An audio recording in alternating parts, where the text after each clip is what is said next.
A single carriage moves along a wide Parisian boulevard on a July morning, and near a stone obelisk in a great open square, a tricolour flag stirs in the wind above buildings that once served kings and empires and republics that governments still invoke as their founding principle.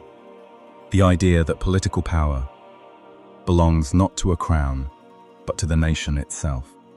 Every constitution France has written since traces its language back to a single revolutionary summer. But strip away the modern boulevards, the flag, the elected assembly, meeting a few streets away, and travel backward into the final years before that summer, and none of it exists. There is a king, and there are estates, and there is privilege written into the very structure of law, and there is a mounting royal debt no minister seems able to solve, and there is the daily, grinding anxiety of families who cannot certain, sir, the price of bread will hold steady from one week to the next. In the years that follow, a meeting called to save a monarchy will instead dissolve its authority. A hall built for tennis will become the birthplace of a new form of government. A medieval fortress will fall to a Parisian crowd. Privileges older than the kingdom itself will be abolished in a single night. A king will flee his own capital in disguise and be dragged back like a prisoner. A palace will be stormed, a monarchy destroyed, a king tried as an ordinary citizen and executed before a watching city. A machine built to defend a fragile republic will turn into an engine of political terror, consuming the very men who built it. And at the end of that decade, a general returning from a foreign campaign will walk into a chamber of frightened lawmakers and, within 2 days, end the government that had ended the monarchy. If the goal in the beginning had simply been to fix the king's finances, then something went permanently, irreversibly wrong. Or perhaps something was permanently, irreversibly set free. To understand how a fiscal repair job became a full revolution, the story has to begin earlier, in the years when the old order still looked unshakable, and the cracks beneath it were only beginning to show. By the late 1770s, France remained one of the great powers of Europe, and its royal court still projected an image of overwhelming permanence. Its palace at Versailles, glittering with a wealth that seemed to confirm the natural order of hereditary rule. Underneath that image, the crown's finances were quietly failing. Decades of expensive wars, an inefficient and unevenly applied tax system, and a nobility and clergy that successfully resisted efforts to tax their own privileged estates, left the monarchy unable to close the widening gap between what it spent and what it collected. What began as an accounting problem slowly became a constitutional one, because any serious reform meant asking a king to challenge the very privileged orders that upheld his throne, and every attempt at reform ran straight into that wall. At the same time, decades of Enlightenment argument about natural rights, representation, and the sources of legitimate authority had given educated French subjects a vocabulary for questioning why kings and nobles held the power they did. A vocabulary sharpened further by watching a new republic rise across the Atlantic. Then nature intervened where politics had stalled. Poor harvests and a brutal winter in the final months of 1788 drove the price of bread sharply upward, and for ordinary households, legitimacy stopped being an abstract philosophical question and became a matter of whether the next loaf could be afforded at all. Urban workers found themselves spending an ever larger share of their wages simply to eat, and a government that could neither balance its books nor stabilize the price of food found its authority eroding in kitchens and market stalls, long before it eroded in any assembly hall. Faced with an impossible debt and a population running short of patience, Louis XVI did what French kings had avoided doing for generations. He summoned the Estates General the kingdom's ancient representative body, for the first time since 1614. Local grievances from across the country, recorded in petitions known as cahiers de doléances, poured into Versailles, gathering thousands of scattered local complaints into a single national political moment. And for the first time in living memory, ordinary French subjects began to believe that formal politics might actually reach into their daily lives. The king hoped this ancient body would simply approve new taxes and rescue royal finances. He had no idea he was opening a door that could not be closed. Because the moment representatives began to argue not about money, but about how they would vote, the crisis stopped being about debt entirely.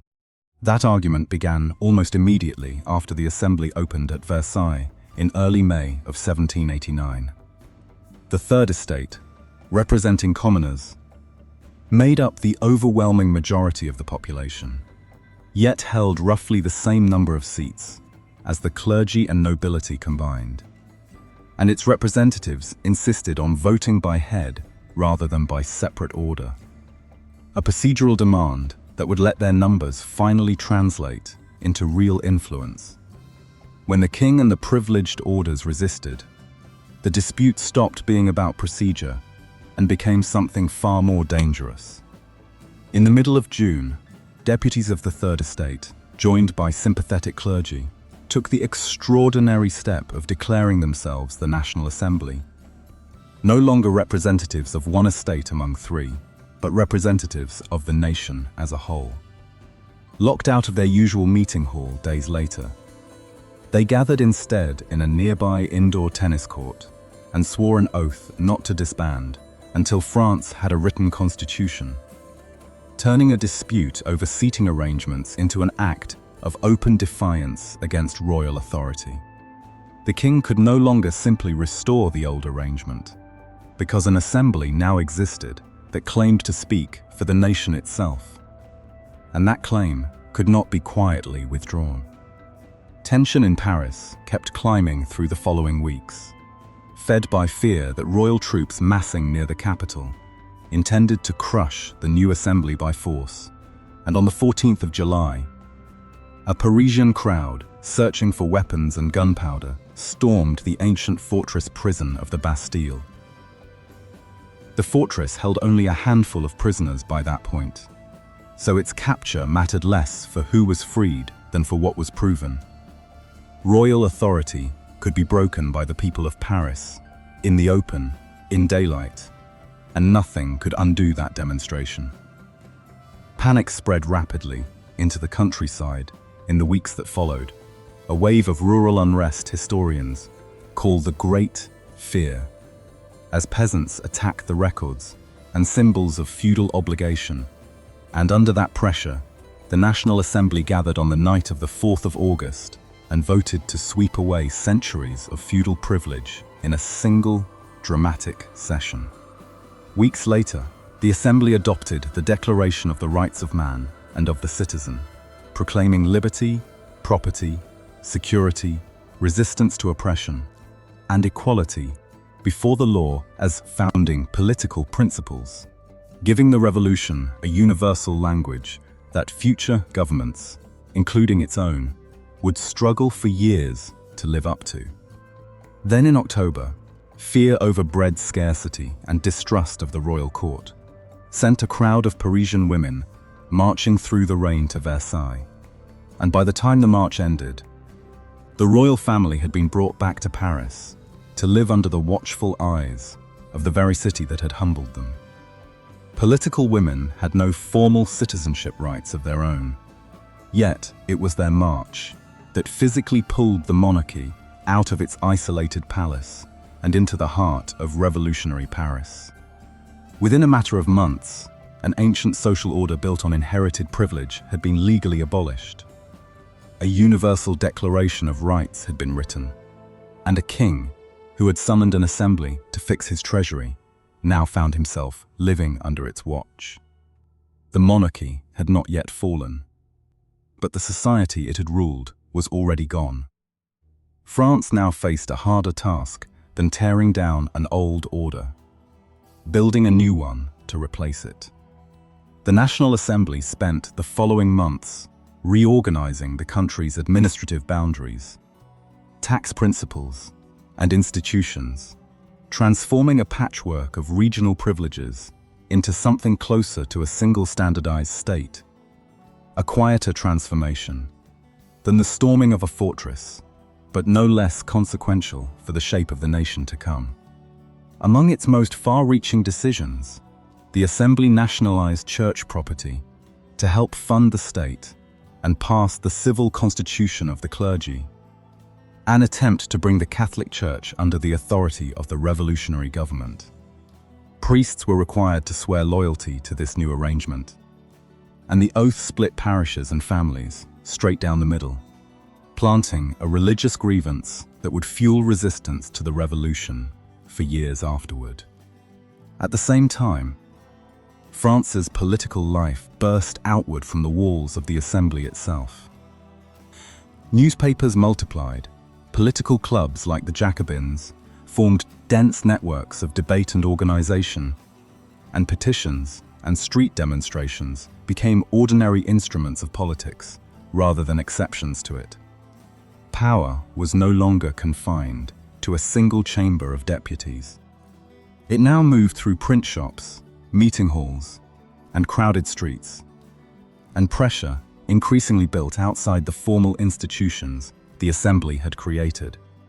Louis XVI, meanwhile, felt his own position tightening by the month, hemmed in by a revolution that had reduced him to a constitutional figurehead he had never agreed to become. In June of 1791, he and his family attempted to flee Paris in disguise, hoping to reach loyalist forces near the eastern frontier. But they were recognized at the town of Varennes and brought back to the capital under guard. For many who had been willing to accept a limited constitutional monarchy, that flight destroyed something that could not be rebuilt. The question was no longer whether the king's powers could be restrained by law. It was whether the king could be trusted at all. A few months later, the Constitution of 1791 was finally completed, formally establishing France as a constitutional monarchy grounded in national sovereignty and representative government, the very framework moderate revolutionaries had worked toward for 2 years.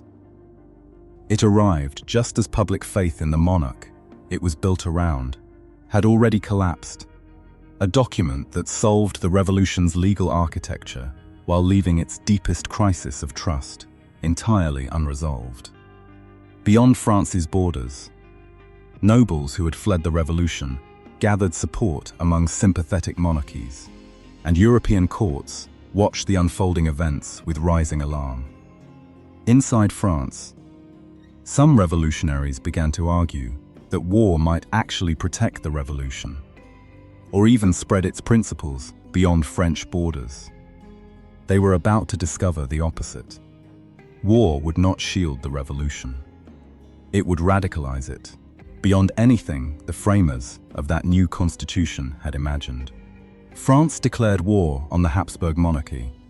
In the spring of 1792, a decision driven by a tangle of motives, some strategic, some ideological, some purely political, but the shared assumption behind nearly all of them was that war would strengthen the revolution's position. Instead, early campaigns went badly.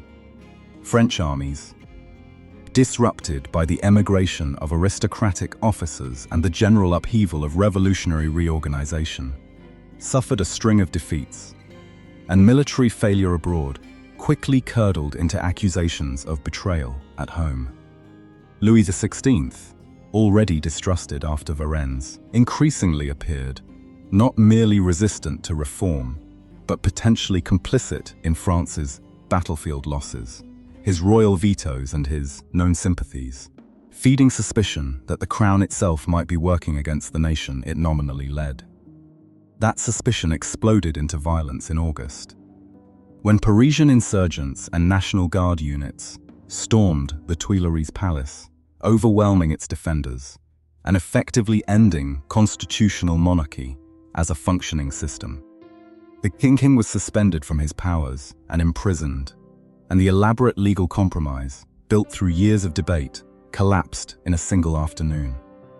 Weeks later, as foreign armies pushed deeper into French territory, and rumors spread that political prisoners in Paris might rise to support the invaders, mobs broke into the city's prisons and killed hundreds of inmates in what became known as the September Massacres. A spasm of violence born from genuine invasion panic and collapsing trust in institutions, rather than any single coordinated decision. Then, on the 20th of September, French troops unexpectedly halted the invading coalition at the Battle of Valmy, a defensive stand that did far more than win a single engagement. It bought the revolution room to breathe. The very next day, the National Convention formally abolished the monarchy and declared France a republic, closing off any remaining path back to the arrangement the country had lived under for centuries. There was no longer a question of what role the king should hold within the constitution, because there was no longer a king's role to define at all.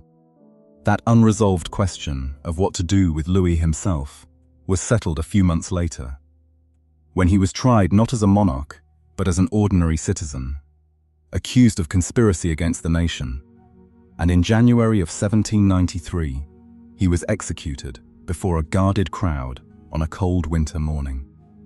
The execution made any future reconciliation with Europe's remaining monarchies far more difficult, and deepened the divisions already tearing at French society from within. Soldiers who had sworn loyalty to a king only months earlier now marched under the banner of a republic, and in Paris, rumors of treason and invasion traveled faster than any reliable account of events, until political identity itself became a matter of daily survival. The republic had defeated an invasion and executed the king it had inherited from the old order. It looked, briefly, like triumph. It was, in fact, the opening of its most dangerous year, because destroying the monarchy did nothing to end the war surrounding it. If anything, that war was about to grow far more dangerous, and the republic now stood exposed to enemies, gathering both beyond its borders and within them. By 1793, the young republic looked far more fragile than its dramatic birth had suggested. The coalition of foreign monarchies opposing France kept expanding, and inside the country itself, armed revolts broke out in the Vendée and in several federalist regions, fueled by a combustible mixture of resentment over military conscription, religious grievance over the treatment of the church, and simple hostility toward Parisian political radicalism. Facing enemies on nearly every front, the convention increasingly interpret internal dissent through the lens of national survival, and in April, it established the Committee of Public Safety to coordinate the war effort and internal security with a speed ordinary legislative debate could no longer provide. Robespierre would become the committee's most recognizable figure, but he operated as one voice within a larger collective machinery rather than as a solitary dictator, a distinction the chaos of the period often obscures. To fight a coalition of Europe's monarchies, the Republic could not rely on the limited military structures it had inherited from the old regime, so it turned to mass mobilization, most dramatically through the levée en masse, alongside price controls, requisitions of food and supplies, and increasingly aggressive policing, binding the ideas of citizenship and warfare together, as France effectively created a mass political nation capable of raising and sustaining armies, on a scale the old monarchy could never have imagined. That same expanding logic of emergency government soon turned inward.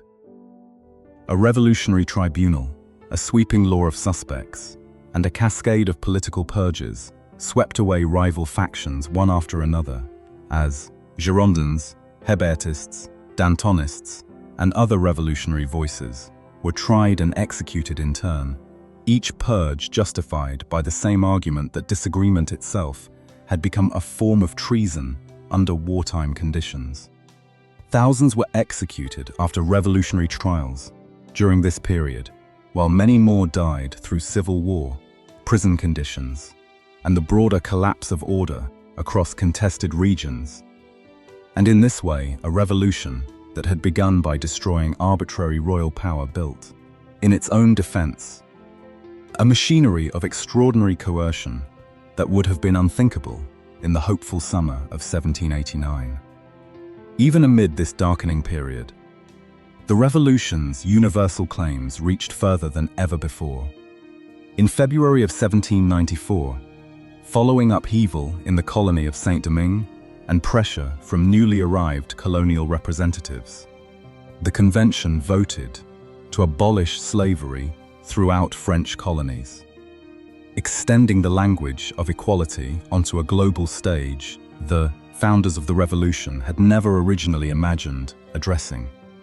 By the middle of that year, the military situation had genuinely improved. French armies were pushing back the invading coalition. Yet inside the convention, political fear was rising rather than falling, as deputies who had once supported emergency powers began to wonder whether they themselves might become the next accused. That fear reached its breaking point in late July, when Robespierre and his closest allies were arrested and, within a day, sent to the guillotine themselves, victims of the very revolutionary machinery they had helped construct. The mechanism built to defend the revolution had begun devouring the political coalition that sustained it. And, with Robespierre's fall, the most intense phase of the terror came to an abrupt end. Robespierre's death did not restore the monarchy, and it did not end the revolution either. It left France with a harder question still. How do you build a stable government after years in which power had repeatedly changed hands through insurrection, emergency decree, and execution? What followed became known as the Thermidorian reaction, a deliberate rollback of Jacobin political dominance as deputies who had survived the terror moved decisively away from its methods and its rhetoric, shifting the center of revolutionary politics toward more moderate, property-owning interests. Wartime price controls and economic emergency measures were relaxed, but relaxing them did nothing to solve the hunger and inflation still weighing on France's urban poor, proving that the end of official terror did not automatically produce stability. In some regions, former radicals now found themselves targets of reprisal in a wave of retaliatory violence, sometimes called the White Terror, a reminder that the end of one political extreme did not mean the end of political violence altogether. Seeking a government sturdy enough to resist both a return to monarchy and any future concentration of revolutionary power in a single faction, the convention adopted the Constitution of Year 3 in August of 1795, establishing a bicameral legislature and a five-man executive body known as the Directory, along with narrower property-based voting requirements that pulled back from the broader democratic aspirations of 1792 and 1793. The result was a republic still standing, but a noticeably less democratic one than its most radical years had promised. Deliberately built, with enough internal friction to make dictatorship difficult, which also, inconveniently, made decisive governance difficult as well. That built-in weakness pushed the Directory toward relying more and more heavily on the one institution capable of acting with real speed and force: the army. Victories abroad steadily elevated a handful of successful generals, none more dramatically than a young commander named Napoleon Bonaparte, whose campaigns in Italy and later in Egypt built him a level of fame and political weight that few purely parliamentary figures inside France could match. As royalists, radicals, and constitutional moderates continued competing for influence it could never fully control, its leaders repeatedly manipulated or overturned election results whenever the outcomes threatened their fragile hold on power.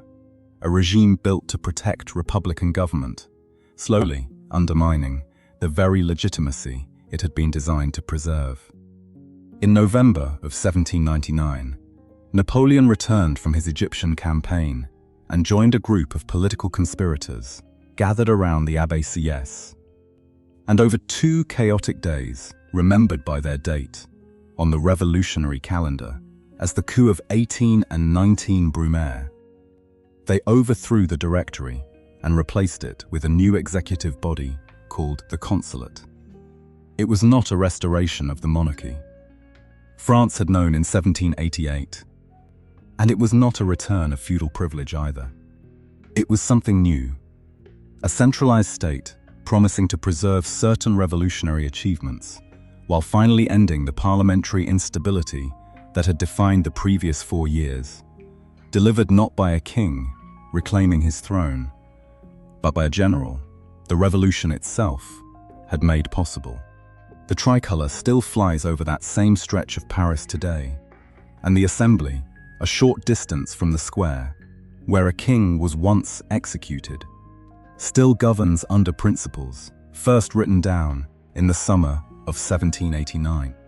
What the revolution left behind was never one clean, stable regime.